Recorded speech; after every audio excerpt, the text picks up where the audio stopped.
Dr. Kemi for Kemi Talks Media. It's Saturday, the 18th of January 2025. Let's talk about endangered species in the marine ecosystem. Now, today's Saturday. As of Friday yesterday, I heard that this leatherback turtle was captured in southwestern Nigeria, specifically Lagos Badagry area. Now, you all know that the Atlantic Ocean passes through West Africa and goes all the way to America and other areas up there between the Spanish Sahara and the United States.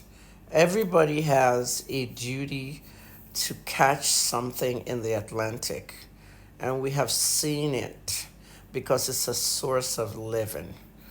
If you go to Ghana, and I travel to Accra a lot, I haven't been to Central Region or Cape Coast yet, okay? Not that I know of.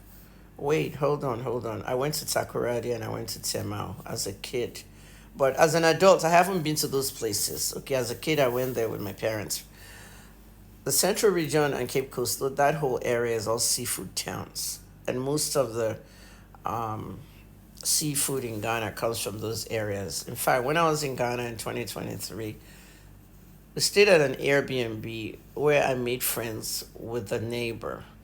And the neighbor was an old lady. And then once a week, I just watched a woman come into her house with a bunch of fish on her head, dried fish.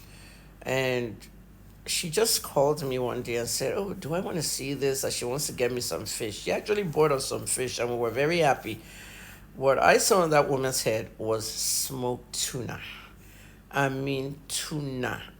I'm not talking about the one in the can that we used to use to cook and make egg and all that. The real fish, tuna. They smoked it. Have you ever seen the tuna emoji online? Go to your phone and you see raw tuna there. Thick chunks of tuna. And this woman would smoke it. It'll bring it from the Cape Coast area once a week. The stuff is expensive, but it was delicious. So, on that note, everyone can leverage the seafood that they have in their backyard. At 13 years old, I grew up in Ikoyi, Lagos. And on Saturdays, my mom and dad would drive to Ekpe with us in the back seat. We're going to the fish market in Ekpe to buy fish. The market is still there till today, but what are we catching in Nigeria? We will come back with swordfish, barracuda, that's the baby shark. We'll come up with turtle meat, everything. My dad would buy everything. But one thing I didn't like was the turtle meat. I don't know about you. If you've ever had turtle meat, you know that the turtle has a body odor. Turtle itself has a body odor. There's something about odors in animals that make me not eat them. I cannot eat ogufe. You know that goat that has that smell? I can't eat that goat. Once they killed it, the smell is still there. So it's the same with turtle meat. Turtle meat smells like garlic. Okay, I use garlic to cook. Chop it, put in your chicken, chop it, stir fry it with everything. But when you have 50 bulbs of garlic smelling in your house and someone's cooking it in the kitchen, that's how it feels like. It's very, very pungent. That's how turtle milk, meat smells like. So when they brought it in, they cooked it. 1978, my mom boiled it, fried it. Everybody was eating it. The minute I had my first bite, I couldn't. I had to leave the house. I went outside. The smell. Oh, everybody's different. Like I said, you may like it. Okay, well, let's talk about this turtle because when you look at how big this thing is, this is a big catch for these guys. Okay, and these guys are not going to just go sell it. They're going to cut into pieces and then they'll sell the meat. It is very endangered and you can't stop them. Our government is so bad. Okay, I'm not referring to the Tinubu government people. Don't come after me with politics. Every single government is so bad. The economy is bad and people are surviving on whatever they can eat. So catching an endangered leatherback turtle, okay, is no big deal to these guys. You see that guy holding one hand? That one hand alone, when you cut it off and you break that shell, the meat inside it is oily. These people are going to throw ginger.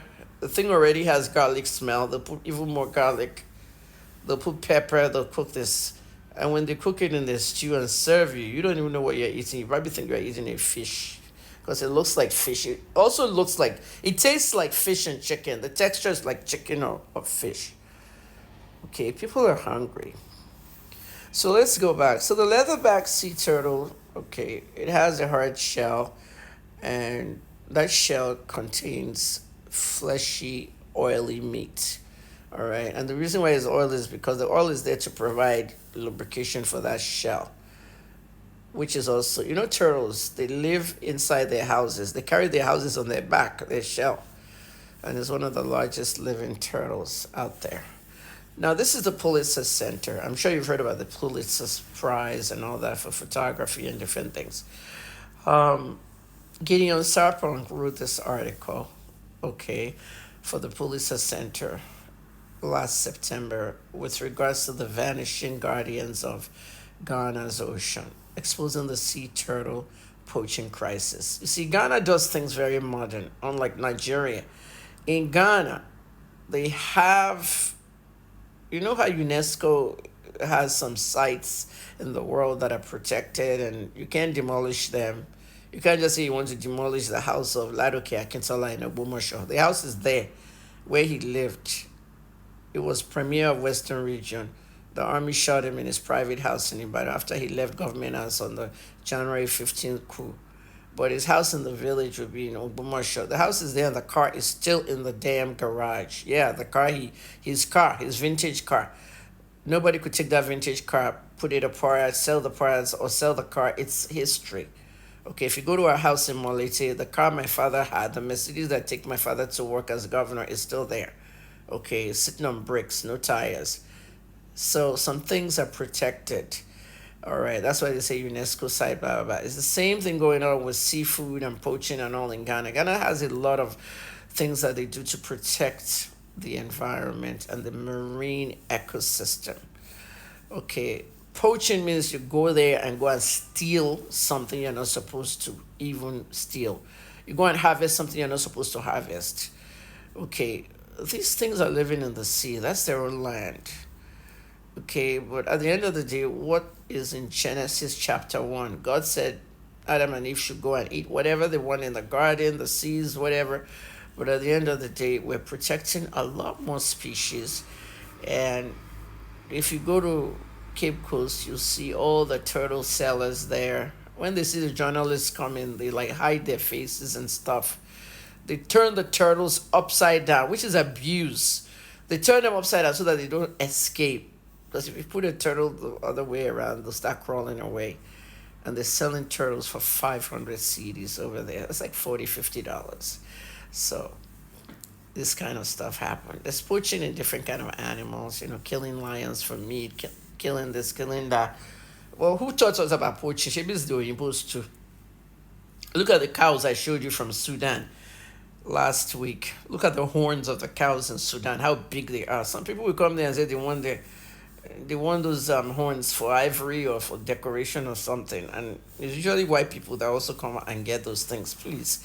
So at the end of the day, this is a police center article that Gideon wrote.